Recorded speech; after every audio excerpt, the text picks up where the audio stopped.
Good morning, Radhe Radhe friends. कैसे हो आप सभी? वीडियो अच्छी लगे तो लाइक कमेंट जरूर करें। सतमा रिएक्शन में आप सभी का बहुत बहुत स्वागत है। तो आखिर आंटी ने साबित कर दिया कि उनका जो बड़ा बेटा है वो दूध पीता बच्चा है, नादान है, वो लोगों की जुल्फों में फंस जाता है और नादानी में वो सौतेली माँ बोल देता है, लेकिन वो बहुत अच्छा है। और मेरा छोटा बेटा नालायक है, बेरोजगार है, बहुत गंदा है, वो मुझे पड़ोसी बोलता है, वो होशो हवास में मुझे पड़ोसी बोला है, वो दूध पीता बच्चा नहीं है, वो नादान तो एकदम नहीं है। साथ में छोटे नवाब को दिया है चैलेंज आंटी ने कि तुम होते कौन हो माफ करने वाले, और तुमसे माफी कौन मांग रहा है, और वो मेरा घर है और वो मेरे रिश्तेदार है। जब तक मैं नहीं कहूंगी उस पार्टी में कोई भी रिश्तेदार नहीं आएगा। तो आंटी ने सीधे सीधे दिया है छोटे नवाब को धमकी। तो क्या है पूरा माजरा, जानेंगे विस्तार से। अगर आप चैनल पे नए हैं तो प्लीज सब्सक्राइब कर लें। वीडियो अच्छी लगे तो लाइक कमेंट जरूर करें। अगर आपको लाइक करने का मन नहीं कर रहा है कोई बात नहीं है, वीडियो से रिलेटेड भी कमेंट करने का मन नहीं है कोई बात नहीं, पर दिल दे के जरूर जाना, क्योंकि मुझे अच्छा लगता है कि कौन कौन मेरे वीडियो देखता है, पता चलता है। तो चलिए बात कर लेते हैं। राजमाता उर्फ कलेसी माता उर्फ बद्दुआ माता, ये मैंने नाम नहीं रखे, इनकी ऑडियंस ने ही रखे हैं, क्योंकि आंटी जी समय समय पर आजकल अपने अवतार बदल ले रही हैं। और एक चीज आप लोग नोटिस करना, आंटी जी जो बात कहती है ना वो करती नहीं है, और जो करती हैं वो कहती नहीं है। ये ऑडियंस का सी बना रही हैं। सी कैसे बना रही हैं चलिए मैं बताती हूँ। इन लोगों का होने वाला है महामिलन। उधर से जगत भैया बेसब्री से इंतजार कर रहे हैं, भाई बाल बाल कलर कराए हैं तो जाना तो बनता है। कुछ परसेंट तक मेरे चांस लग रहे हैं कि जगत भाभी भी जाएंगी, उन्होंने भी बाल वाल स्ट्रेट कराया है, ट्रीटमेंट लिया है, तो वो भी भाई पार्टी का एंजॉय करेंगी। और पार्टी में जाएंगी नहीं तो बल्लमा का बल्लम मर्दवा वाला जो गाना पे डांस करती हैं उस पे डांस कैसे करेंगी? थोड़ा सा आप लोग इग्नोर करना, मुझे भोजपुरी नहीं आती है तो हो सकता है साउंड आप लोग को थोड़ा सा अच्छा ना लगे। तो जगत भाभी जब जाएंगी नहीं पार्टी में तो बल्लमा के बल्लम वाला डांस कैसे करेंगी? जो एक इनका डांस स्टेप है जो बहुत ही वल्गर लगता है, तो वो वाला डांस कैसे करेंगी?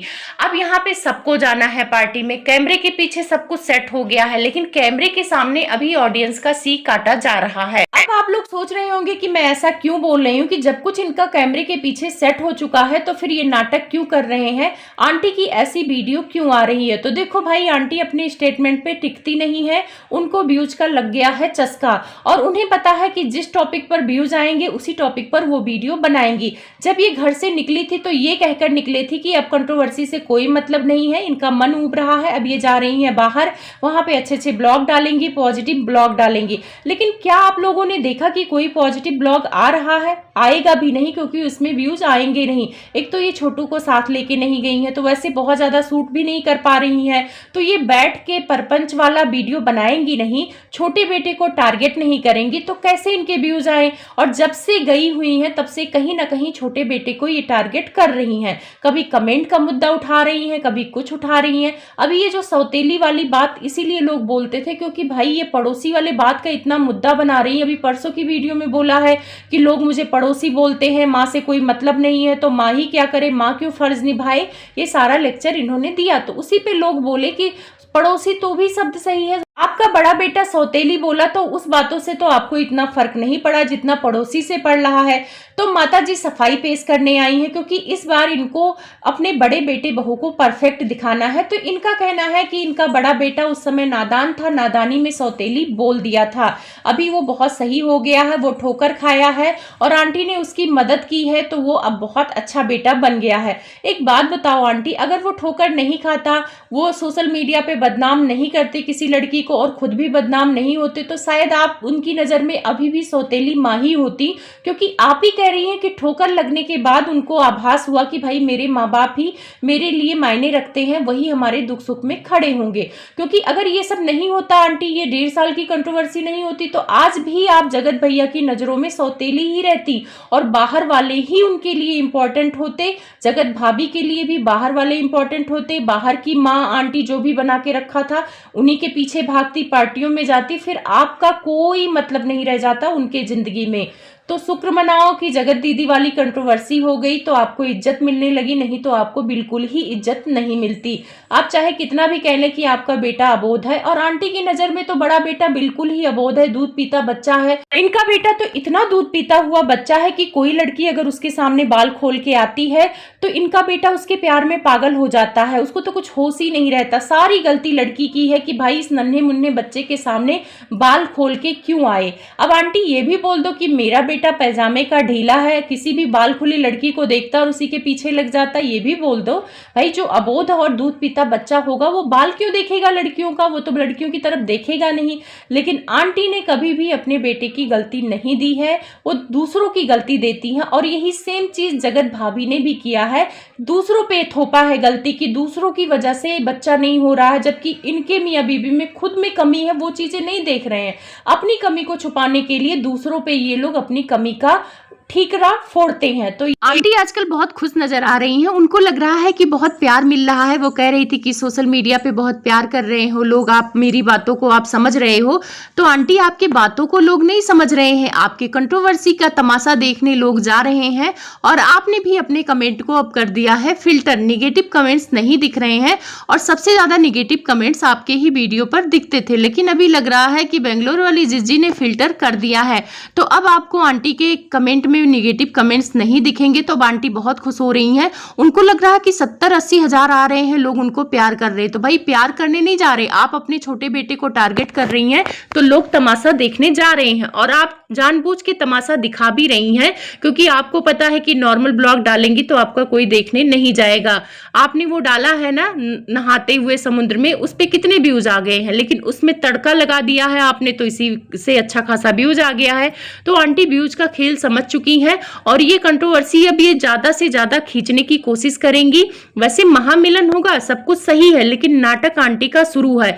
अब ये पूछती है ऑडियंस से कि हमें कहाँ जाना चाहिए, आप लोग बताइए। तो लोग कमेंट करते हैं कि आप सिवान बिल्कुल मत जाइए, अंबाला जाइए।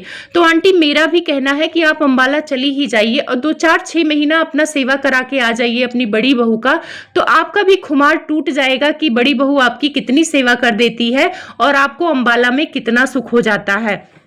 अंबाला आप जाके रहेंगी तो आपकी तो आदत है सुबह पानी पीने की, गर्म पानी पीने की, तो ये सारी चीजें आपकी बहू क्या टाइम से आपको देगी? नहीं देगी। खाटू श्याम जब गई थी तो वो तो अनुष्का का धन्य मनाओ कि अनुष्का सुबह उठ के आपको पानी और चाय दे रही थी, तब तक आपकी बड़ी बहू सो रही थी।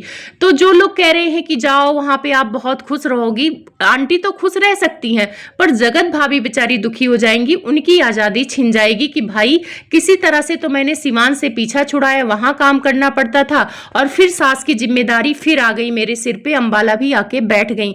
ऐसे ख्याल उनके मन में आएंगे, और मैं गारंटी के साथ लिख के कह रही हूं कि आंटी 2 महीना रह के चली आए तो देखना ना आंटी रोते हुए आए तो मेरा नाम बदल देना।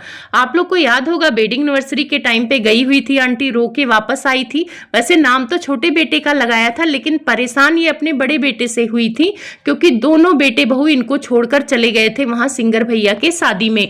तो उस टाइम पे भी आंटी रोते रोते आई हैं, और जब जब अंबाला गई हैं आंटी बहुत खुश होके वापस नहीं आई हैं। तो आप लोग जो अंधभक्त हो तो आप लोगों का भी सपना टूटेगा। मैं तो चाहती हूँ कि आंटी 2-4 महीना आप अंबाला रह के आओ, अंबाला भी तो आपके राजकुमार अबोध बेटे का घर है, तो आपको रहना चाहिए। आंटी ने जो ट्रेन में बैठकर बात की है उसको देखकर अंकल के चेहरे की हवाइयां उड़ी थी, अंकल को वो अच्छा नहीं लगा जो आंटी को लग रहा था कि वो बहुत अच्छा कर रही है। तो छोटे नवाब ने एक वीडियो बनाया था जहां पर बोला था कि कुछ यूट्यूबर्स जो मेरे दोस्त थे वो अब नहीं आएंगे, तो सबको पता लग गया है कि जगत भैया ने मना कर दिया है, वो लोग नहीं आएंगे। लेकिन वो यूट्यूबर्स वास्तव में कायर हैं कि जगत भैया से डरते हैं। क्या आप जगत भैया की कमाई खाते हो? जगत भैया के रहमे करम पे आप लोग पलते हो कि किसी के पार्टी में इसलिए नहीं जा रहे हो कि आपके दोस्त ने मना कर दिया? खैर आप लोग कायर हो तो कायर ही रहो, किसी को। छोटे नवाब आगे उसी वीडियो में बोलते हैं कि 2 लोग को माफ नहीं करेंगे जिन्होंने उनकी गुड़िया को बोला है कि जिंदगी भर मुंह नहीं देखेंगे। तो उस बात का मुद्दा आंटी ने बनाया। अगर आंटी शांति प्रिय होती, कंट्रोवर्सी वाली नहीं होती तो इस मुद्दे को छोड़ देती। उसने नाम नहीं लिया था, वो 2 लोग कौन है क्या है बाद में डिसाइड कर लेते, पार्टी के बाद बैठ के अपना डिसाइड कर लेते। लेकिन आंटी को तो भाई व्यूज का लालच है, तो आंटी ने सोचा लगे हाथ पॉइंट मिल गया। जैसे जगत भैया तबला पे बजे हुए हैं, तबला ही बजा रहे हैं, हैं, तब से मियाँ बीवी पगलाए हुए हैं। उस टॉपिक पे अलग वीडियो आएगी दूसरे चैनल पर। तो तबला तो बजाते हैं और जगत भाभी अपना तबला बजवा रही हैं। तो आंटी ने माफी वाला कंटेंट उठाया और वहां ट्रेन में बैठ के ही बहुत एटीट्यूड में वीडियो बनाया। मुझे शर्म आ रही थी देख के वीडियो की। आसपास वाले सोच रहे होंगे कि ये कैसी माँ है, कैसे मतलब जवाब दे रही है, कैसी बातें कर रही हैं। जो ब्लॉगिंग को नहीं समझते होंगे आसपास तो देख के हंसी रहे होंगे। तो आंटी वहां कहती हैं छोटे नवाब को, तुम होते कौन हो माफ करने वाले? और 2 लोग नहीं है, अब पूरा परिवार है उसके साथ, तो पूरे परिवार से माफी मांगनी पड़ेगी। पूरा परिवार एक साथ है। अगर बड़ा बेटा मेरा नहीं आएगा पार्टी में तो उस पार्टी में मैं भी नहीं आऊंगी। और साथ में आंटी ने धमकी दिया है कि जो छोटे नवाब ने दिखाया है कि आंटी के बहन के घर गया है, सबके घर जा रहा है, सबको इनवाइट कर रहा है। तो आंटी को अब ये लग रहा है कि मेरा बड़ा बेटा यूट्यूबर्स को मना कर दिया है पार्टी खराब करने के लिए। तो चलो मैं ये करती हूँ कि अब जितने मेरे रिश्तेदार हैं तो मैं बोलूंगी कि अगर भाई मेरे से रिश्ता रखना है तो मेरे बेटे से रिश्ता नहीं रखना होगा, मेरे बेटे के पार्टी में नहीं जाना है। तो वही आंटी कह रही थी माँ से ही मौसी होती है और अगर माँ नहीं आएगी तो मौसी भी नहीं आएगी। तो कहीं ना कहीं आंटी और जगत भैया उस पर दबाव बना रहे हैं कि अगर यूट्यूबर्स को चाहते हो तो मुझे बुलाना पड़ेगा और अगर चाहते हो कि रिश्तेदार आए तो मुझे भी बुलाना पड़ेगा। तो आंटी वो तो आपको बुला ही रहा है, आपसे सिर्फ बात नहीं कर रहा है, नाराज है। नाराजगी तो दूर कर दी जा सकती है लेकिन आप नाराजगी दूर करेंगी नहीं, आपको तो बड़े बेटे के अलावा दिखता नहीं है। साथ में आंटी ने ये भी कहा कि तुम कोई श्री कृष्ण हो जो माफ करोगे, मतलब वो लोग राधा राधा करते हैं ना, तो आंटी ने उसका भी मजाक बनाया है, इसीलिए श्री कृष्ण का नाम लिया है। उसके बाद ये कहती हैं कि तुम लोग को बड़ा घमंड हो गया है, मेरे बड़े बेटे के पास सब कुछ है, धन दौलत है, सिर्फ बच्चा नहीं है और बच्चा भी जल्द आने वाला है। तो आंटी आपको अपने बड़े बेटे की तो कमी वाला बात दिखता है, लेकिन आपको ये क्यों नहीं दिखता है कि आपका बड़ा बेटा भी छोटे बेटे को बहुत ही पोक किया है, उसके पास जिस चीज की कमी है वो भी तो उसको जता रहा है कि तुम्हारे पास धन दौलत नहीं है, आप भी जता रही हैं। तो आप उसके लिए आप अपने बड़े बेटे को नहीं बोल सकती हैं कि तुम कौन होते हो मेरे छोटे बेटे को नाक रगड़वा के माफी मांगने वाले? तुम श्री कृष्ण लगे हो, तुम माता वैष्णो लगे हो जो उसको नाक रगड़वा के माफी मांगोगे? गलती दोनों की है तो आपको तो दोनों को डांटना चाहिए, लेकिन आप नहीं डांटेंगी क्योंकि भाई आप तो महान राजमाता हैं और राजमाता भाई दिल की सुनती है और जब दिल की सुनती है तो बहुत अच्छा करती हैं और जैसा आप कर रही हैं बहुत अच्छा कर रही हैं। यहाँ पे साफ साफ भेदभाव कर रही हैं आंटी। आंटी ने एक बार भी ये बोला कि बड़े बेटे को कि तुम होते कौन हो, छोटी बहू के मायके वालों को गलत बोलने वाले, छोटी वाली को टारगेट करने वाले, तुम होते कौन हो? श्री कृष्ण लगे हो जो तुम उसको उल्टा सीधा बोल रहे हो? तुम कौन होते हो नाक रगड़ के माफी मंगवाने वाले? तुमने भी तो छोटे बेटे को उल्टा सीधा बोला है, लेकिन आंटी को वो सब नहीं दिखता है। और रही बात बच्चे वाला कंटेंट, तो आंटी बच्चे वाला कंटेंट से अब हम लोग बोर हो गए हैं। बहुत सारे ऐसे कपल हैं जिनको बच्चे लेट होते हैं, वो लोग इतना नाटक नहीं करते। हम लोग भी मानते हैं कि छोटे बेटे ने उस टाइम पे गलत बोला है और उस टाइम के लिए उसने माफी मांगा है वीडियो में कि हाँ मेरे से गलती निकली है, लेकिन मुझे मजबूर किया गया है, सामने से मुझे नीचा दिखाया गया कि तुम्हारे पास पैसे नहीं, तुम्हारे पास घर नहीं है। तो ये सारी चीजें आंटी आपको क्यों नहीं दिखती है? वास्तव में आप गांधारी बन रही हैं, आप अपने आंखों पर पट्टी लगा रही हैं आंटी। देखो आपका ही परिवार है, आपका बेटा है, आप चाहे जैसे भेदभाव करो, हम लोगों को कोई मतलब नहीं, लेकिन ऑडियंस के हिसाब से हम लोग रिएक्शन देते हैं। तो रिएक्शन देने के नाते मैं यही कहूंगी कि हाँ आंटी आप भेदभाव करती हैं और भेदभाव सारा दिख रहा है। अभी आप लोगों को इसलिए मिर्ची लग रही है क्योंकि छोटा बेटा अकेले अपना सब कुछ कर रहा है, आप लोगों के आगे गिड़गिड़ा नहीं रहा है, तो यही उसमें भी संतुष्टि नहीं है इन दोनों माँ बेटे को। ये 2 माँ बेटे सोचते थे कि छोटा बेटा आके इन दोनों से माफी मांगे सोशल मीडिया पे और इन लोगों की मदद ले पार्टी करने में, वो अपने दम पे पार्टी ना कर पाए, तब फिर आके ये लोग उसको ताना दे कि तुम तो कुछ नहीं कर सकते हो, तुम तो बहुत लूजर हो। तो ये सारी चीजें करने को नहीं मिल रहा है भाई आंटी का। तो मैंने ऐसी सोच पहली बार देखा है कि कोई माँ सिर्फ एक ही इंसान की गलती बता रही है जबकि दोनों ने गलती की है। ऐसा नहीं है कि दोनों ने गलती नहीं की है।